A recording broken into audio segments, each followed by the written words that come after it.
Hi, I'm Dr. Johnny, and we're talking about a complication of dermal filler that everyone's worried about and that can cause devastating complications, and that is arterial injections or occlusions. And there's a lot more awareness of this now because there's just so many injections being done in this country and around the world. So I'm going to talk about different reasons it might occur. We're going to talk a little bit about products, and then I'm going to give you a few tips to help avoid it if you're an injector. So the first thing is, it's occlusion of a vessel. It's stopping blood flow to an area, and because of that you get death of tissue. Sometimes it's partial, sometimes it's full. The territory of supply, depending on where it is, can be large or it can be small and subclinical in that it can take care of itself. So there's variations.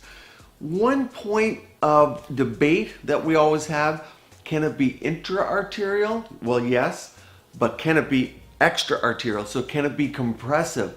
There's a group of smart people who believe it cannot be. I personally think it can be. It's kind of a moot point. It's academic, but it does play a role in how we treat it sometimes. So I would say with intra-arterial injections, it's more immediate. You see the blanching, and if you think about compressive effect, there can be an immediate effect, but also externally when you compress something and it gets swollen, and if it's hyaluronic acid, what does it do? Draws water in, that's more swelling. It can be progressive over hours and hours, and the sign typically is pain. That's one of the harbingers that this is happening. Before we get into the tips, I want to talk about two misconceptions. And one is, someone will say, well, I know my anatomy, and it's ultimately very important. Many of us do cadaver dissection workshops, 1 or 2 or 3 a year, and I think it's important, always refreshing anatomy.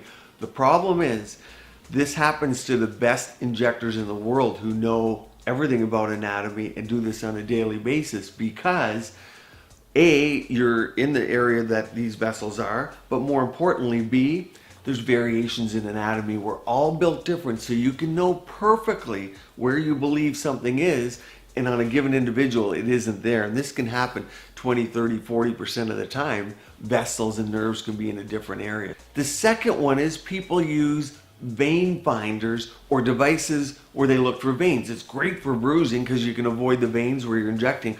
It doesn't pick out the arterial supply, and that's because the arteries are deeper, there's connective tissue around them. You might see it, but there's a good chance with that you're not going to see arterial supply. So now we're going to go into 5 tips. Number 1 is injector's cadence. So a steady injection and not too fast. And the reason this is important, sometimes you get retrograde flow, and if you are around a vessel, chances are there's a nerve there, and patients they'll show some degree of pain. And if they do, you know, the veins, the arteries, and the nerves go together. So you might pull back from there. If you're injecting fast, you could miss that. So slow injections help prevent, and if it is occurring, you see it before you put too much product. The second is, if you're bolusing product, think about what product. Some products are reversible, some aren't, and some, like Sculptor, come in a water. So it's small, it's 50 micron size, and also you won't get the external compression that you could with an HA because it's water, it won't compress. So not bolusing, and if you do bolus, pull back on the plunger. The third one is a vial of filler, and you look what naturally comes with it to the injector: needles. So needles pierce, whereas a micro cannula has a blunt tip on the end and the port is more proximal to the end. It's not right at the end.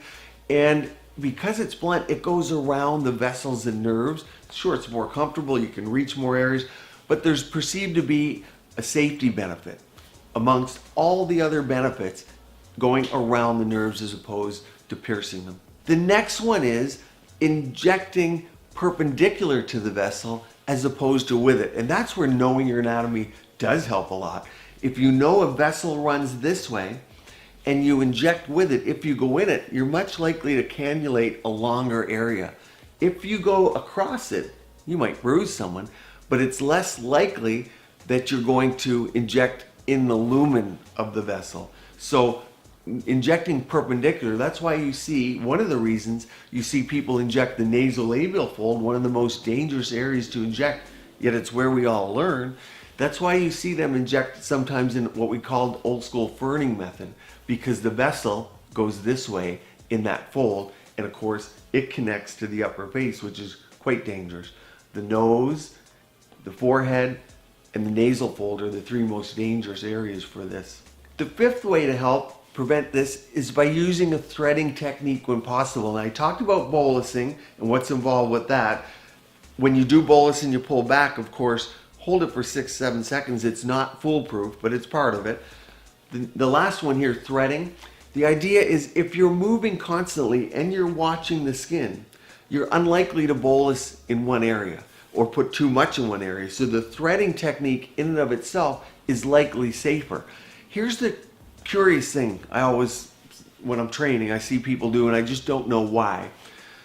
If you imagine you're threading with this technique, they go in and they stop, and then they pull back, and then they inject a thread. When you pull back on the plunger, you're only seeing where you are in that point in time. There's really not much use of threading and pulling back on the syringe in one point, because every time you pull the needle back, you're in a different spot. Yet I see people do it. And I think mentally, they're not understanding the concept of why we're threading in the first place. And that is the constant movement would mean if you're in a vessel, you're not putting a lot of product there. And it's more, the more product you put in one area, if it's the wrong area, is what creates the problem. So there's 5 things you can do. You probably have many other techniques that you guys have. Certainly comment before. It's the 5 that came to my mind. I think I'd be remiss not mentioning that there are ways to help prevent it, but if it does occur, there's also things you can do, like dissolving the product if it's dissolvable, like hyaluronic acid, massaging, warm compresses, aspirin, and blood thinning. You can use hyperbaric oxygen is another good way.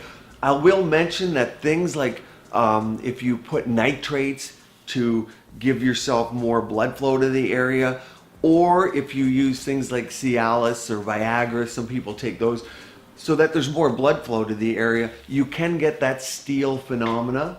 And also, if you're dissolving, think about potential distal spread. So every one of those has its own issues, and every clinic will have its own policy on what they do and how to deal with it. Have it written up before it happens, because when this happens, you want a kit with everything there.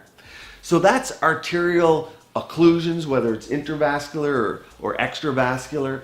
Let us know what you think about that as well below, and hopefully that helps give people an idea what it is, how to prevent it, and a little bit about what to do. Although that's not a complete overview of how to treat it, definitely have that written up in your own clinic.